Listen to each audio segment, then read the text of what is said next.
pescó y knockout. No me duró ni un round. Llévate esto mamao, porque ya cuando pase los mandados. Get down with the get down. This is pound for pound boxing. The voice of a new generation. We hold back no punches. And we're just a group of friends here in Georgia who decided, going on through YouTube and looking through all the people's different boxing, I guess, talk reality shows, that they all suck. So we came up with our own.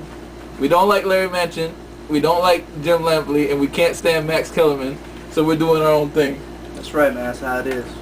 We're gonna improvise everything that we do here. Yeah, we go with the flow here. And our flow looks so good. So we're going to start off with the past fights. Vernon Forrest versus Carlos Baldomir. Your thoughts? My thoughts are simple. I mean, I think that it was written already before he was even fought.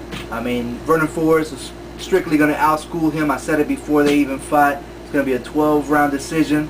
Just back to school.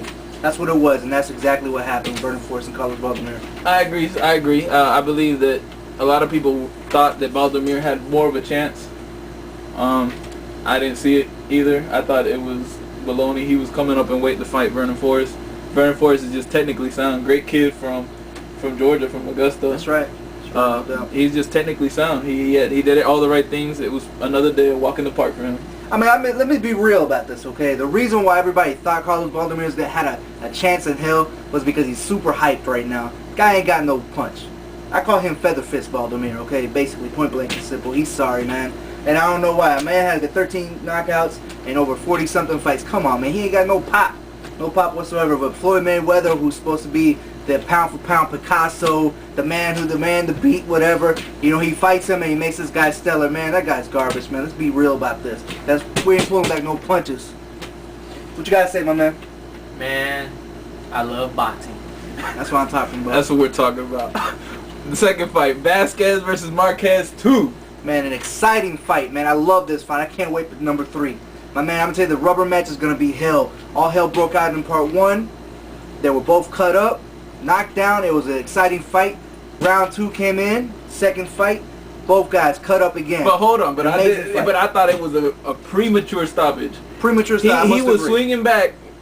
Marquez was swinging back, and the ref stopped it after he had thrown 2 punches. But at the same time, the ref he was hurt a little bit, but it is a championship fight, and the ref shouldn't have stopped the fight, especially when Vasquez was cut over both eyes, and he had way worse. Well, let's be real now. This sets it up for part 3. So I'm actually glad the referee stopped this fight. Because now part 3 is going to come in effect. If Marquez would have won both fights, there would be no 3. It's going to be a beautiful trilogy. Beautiful trilogy. Man, I can't wait to see it. Man, I love this kid. I love him. Gotti versus Gomez. Your thoughts? Gotti versus Gomez. Ain't Gotti one of your favorite fighters? Man, Gotti's my favorite fighter, man, but I'm disappointed because they used to call him the human action reel, but looks like all the actions run out for Gotti. Man, that's what I'm looks like the end of We couldn't have summed it up better than that. Let's go ahead and move on, man. Let's move on. You covered that one beautifully. Man, I appreciate it, man. Williams versus Margarito. Man, I love this fight. This was a nice, good fight for 12 rounds. I think Williams is an up-and-comer. He's 6 foot plus. You know, he's a 147-pounder. I think this kid's phenomenal. Just by his mere stature in there, he's gonna be. I disagree. I completely disagree. I believe he had one good night against a good fighter. He tired out after 6 rounds. You saw it clearly. Everybody saw that Margarito was coming back and was handling him. It was just a matter of him not stepping up his game in the beginning. I think Margarito could handle him in a rematch easily, and I believe all the champs at 147 can easily dispose of this guy. He's a bum in my book. I think he's going to give a lot of people a lot of pressure and a lot of something different to look at. The fact that he throws hundreds of punches per round, I mean, this man averages over 100 punches a round. You know, it's going to be difficult for some people.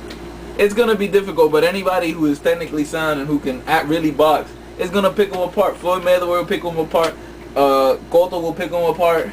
And definitely, and I believe a good fight for him right now, for him to show me something, beat up on Kermit Cintron. Well, I think that's feasible, though. I mean, I think at this point in his career, at this point in time, he hasn't fought any elites, and I think you have to build this young man up.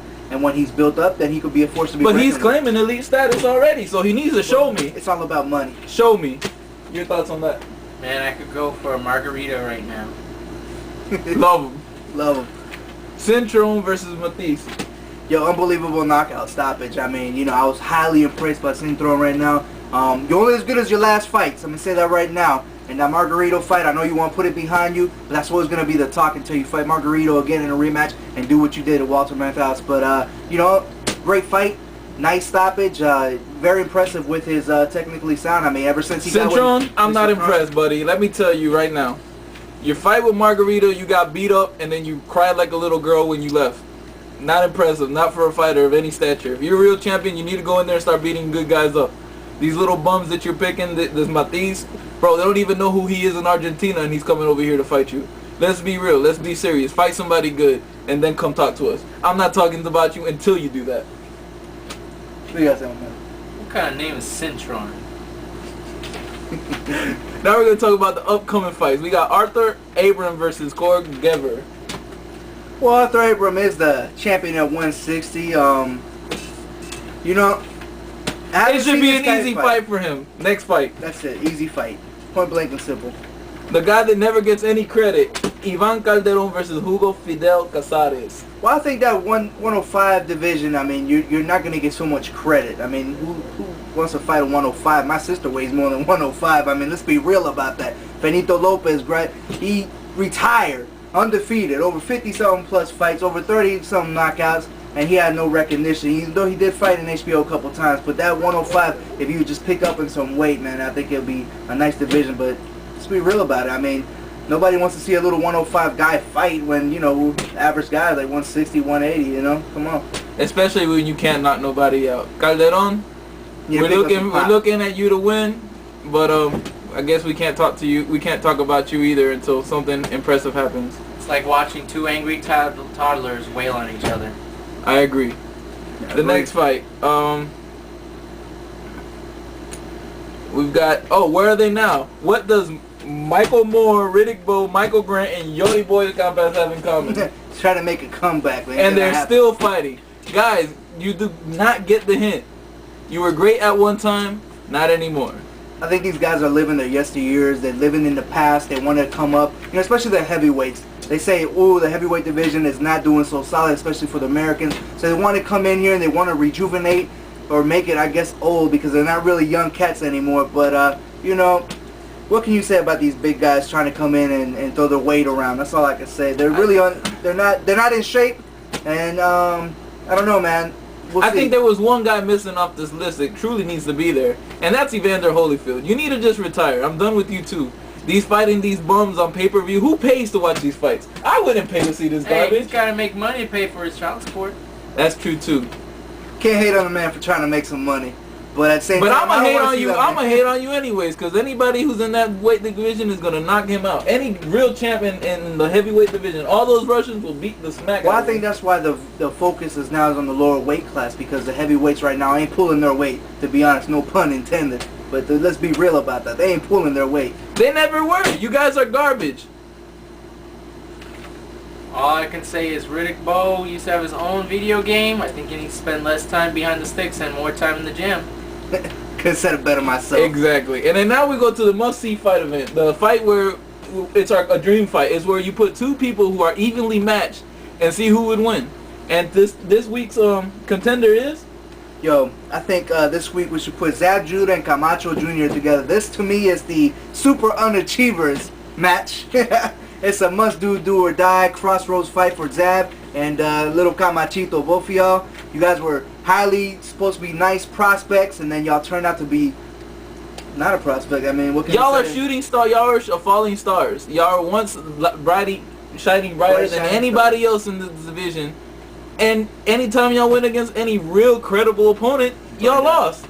I mean, everybody. And Camachito, you have it worse. You fight against bums. You need to stop with the arroz con gandules and the lechon and the tostones, and maybe you can make weight at 147 again. How about we stay away from the 160 division?